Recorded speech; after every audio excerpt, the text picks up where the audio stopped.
થી 16 જાન્યુઆરી સુધી છે, ઓલમોસ્ટ 1.5 મહિનો.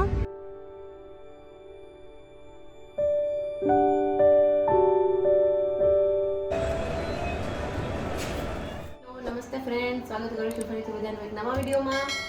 તો ચલો, આજે છે સવારનો ટાઈમ, 10:30 વાગ્યા છે અને અહીંયા જો આ બધું સુધારીને રાખ્યું છે વેજીટેબલ્સ. અત્યારે તો શિયાળામાં કેવા સરસ વટાણા આવે છે, અમદાવાદના વટાણા. અને અત્યારે બનાવવાનો છે પુલાવ. તો પુલાવ માટે છે ને 1 કલાક જેવું છે ચોખા પલાળીને રાખ્યા છે, કેમ કે અમારી પાસે ટાઈમ હતો એટલે.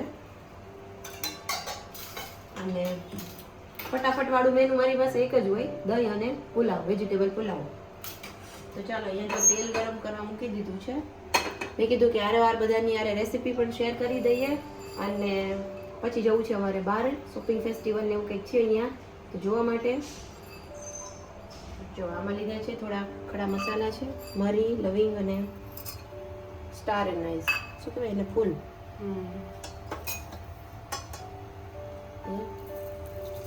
જીરું નાખ્યું છે, થોડી હિંગ, ડુંગળી નાખવાની,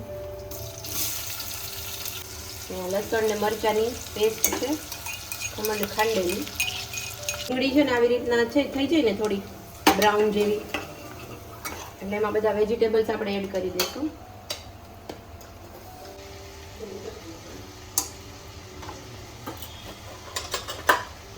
ચટણી,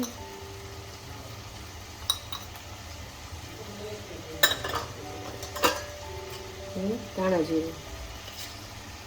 ધાણા જીરું થોડુંક વધારે નાખીશું. જો આ છે પલાળેલા ભાત, એ નાખી દઈશું.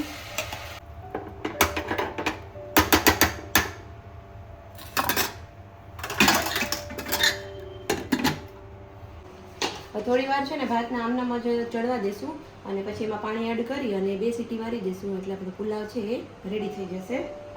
તો ચાલો, અત્યાર સુધીમાં બધું જ કિચનમાં સાફ કરી લેવાનું. જોઈ લઈએ. જો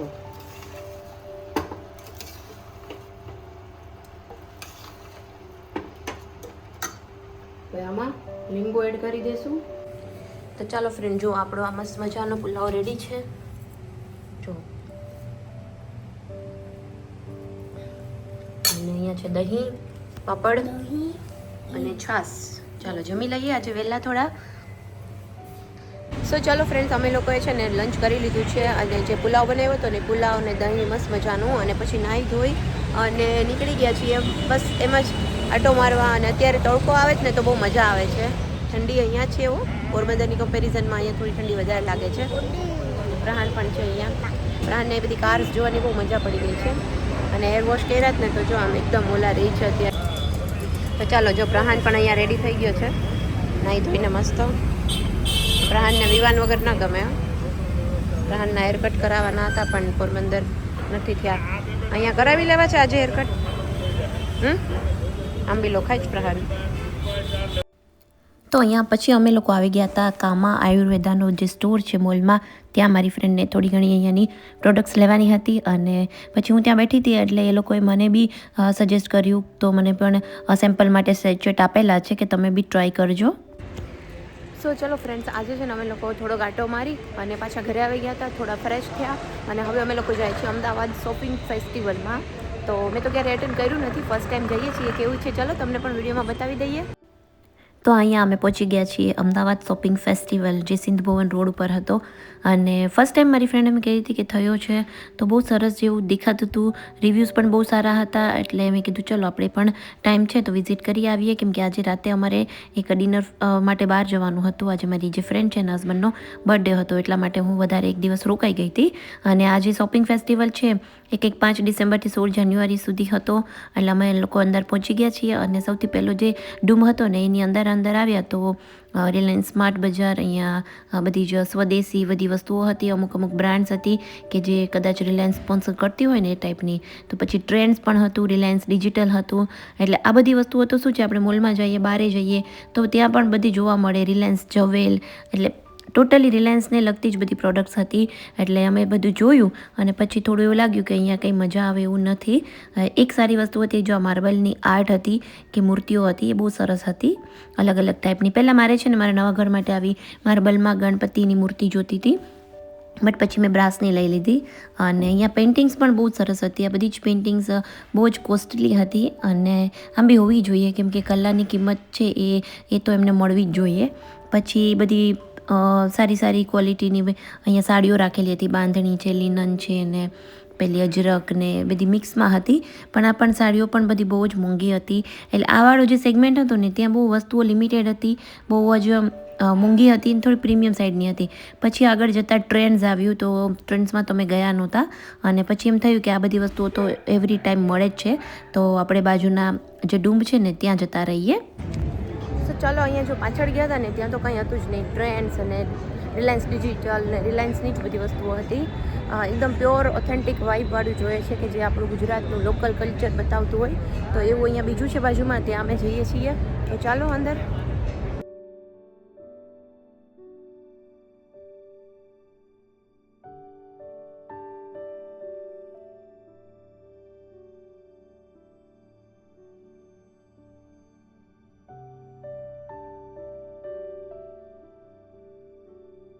પછી અહીંયા અંદર આવ્યા ને તો અહીંયા થોડું એવું લાગ્યું કે અહીંયા ટ્રેડિશનલ વસ્તુઓ જોવા મળશે. તો સૌથી પહેલો જે સ્ટોર હતો ત્યાં અમે જોયું કે થ્રેડ વર્ક કરે છે, થ્રેડ આર્ટ આ રીતની હોય છે, તો એ પણ બહુ જ સરસ હતી. કેમ કે આ ટાઈપની આર્ટ છે ને અમારે સાસણમાં પણ કરતા હોય છે, ત્યાંથી અમે ઘણી બધી પેઇન્ટિંગ્સ લાવેલા છીએ. એ પછી અહીંયા બી એક બીજો સ્ટોલ હતો કે જે કાર્ડબોર્ડ ઉપર અને આપણે જે MDF બોર્ડ ઉપર પેઇન્ટ કરી અને આ રીતનું પેલું લખીને આપે છે. એ અંકલ છે એ ત્યાં પોતે જ બનાવતા હતા, આપણી નજર સામે જ એ બધું બનાવીને આપે આપણને. તો જો આ રીતના કલરના કોન બનાવે છે અને પેઇન્ટ કરેલા બધા MDF ત્યાં પડ્યા જ હતા.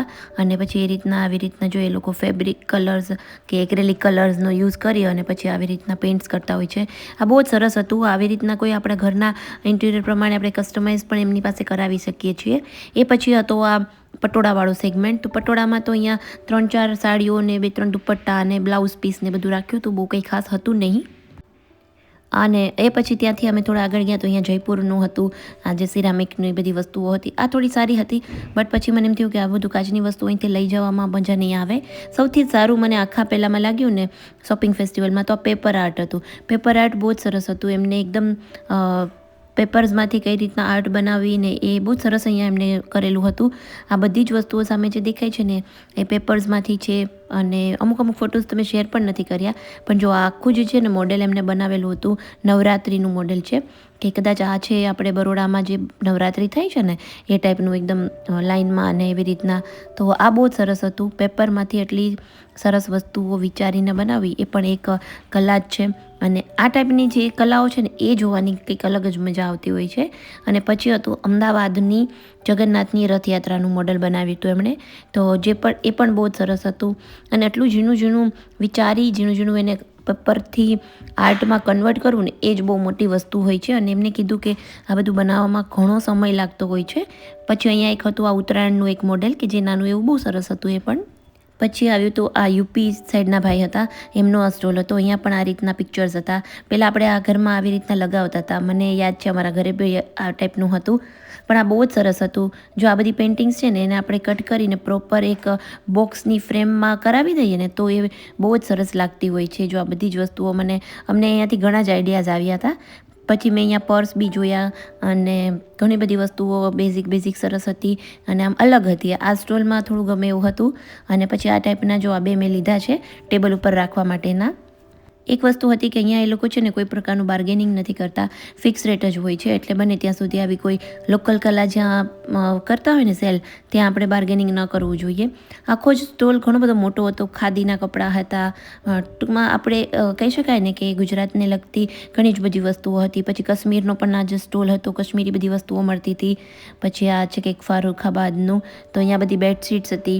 આ બેડશીટ પણ સરસ હતી. આ ટાઈપની બેડશીટ્સ આપણે રાજસ્થાનમાં પણ બધી મળી જતી હોય છે. એ ટાઈપની જ બધી બેઝિક બેડશીટ્સ હતી. પછી આગળ જતાં અમે જોયું કે અહીંયા કાચની બધી વસ્તુઓ મળે છે. તો મસ્ત જો કાચની બધી બંગડીઓ હતી, અલગ અલગ કલરફુલ. પછી જો આ છે કાચના નાના પેલા છે આમાં મોર છે, ડક છે.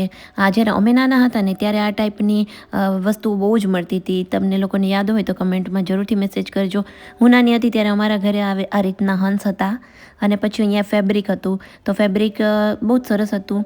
અને આ જે ગ્રીમવાળું છે મને ગમ્યું હતું, તો બસ હું એ ફેબ્રિકના પ્રાઇસ જ પૂછું છું કે એપ્રોક્સ કેટલાનું મીટર પડે છે. મીટર પ્રમાણે આપતા હતા. બાકી બધી પાછળ જે લગાવેલી છે એ બધી સરસ મજાની સાડીઓ હતી. અમે લોકોએ અહીંયાથી બહુ કંઈ ખાસ મેં કંઈ શોપિંગ નથી કરી. અને પેલા જે હતા ને મોર ને કાચના, એમાંથી મેં એક મોરનો સેટ લીધો છે કે જે બહુ સરસ છે.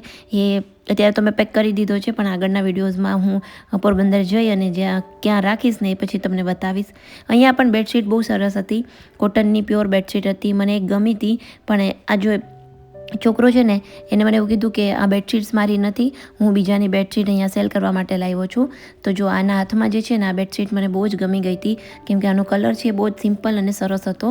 અને અમારા ઘરમાં આના ફર્નિચર સાથે પ્રોપર આ મેચ પણ થાય એવો હતો. બટ આની પાસે એના જે પિલો કવર્સ હોય ને એ નહોતા.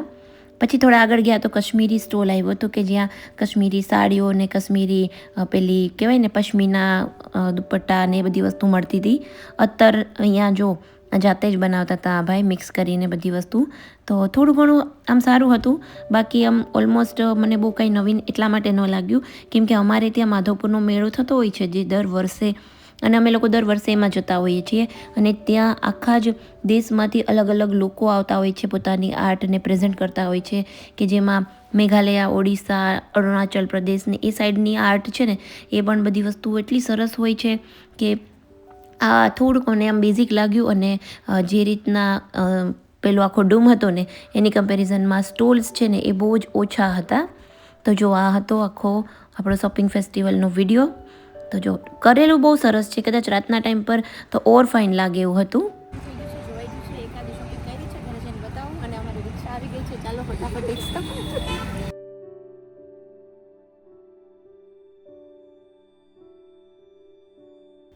તો ચાલો ફ્રેન્ડ્સ, આ વિડીયોને આપણે અહીંયા જ એન્ડ કરીએ. જો આ કેટલું મસ્ત બાર ડેકોરેશન કરેલું છે. વિડીયો ગમ્યો હોય તો વિડીયોને કરજો લાઇક, શેર, અને ચેનલ પર નવા હોય તો ચેનલને કરજો જરૂરથી સબસ્ક્રાઈબ. જલ્દીથી મળીશું એક નવા વિડીયો સાથે. ત્યાં સુધી બધાને બાય બાય, આવજો અને ટેક કેર.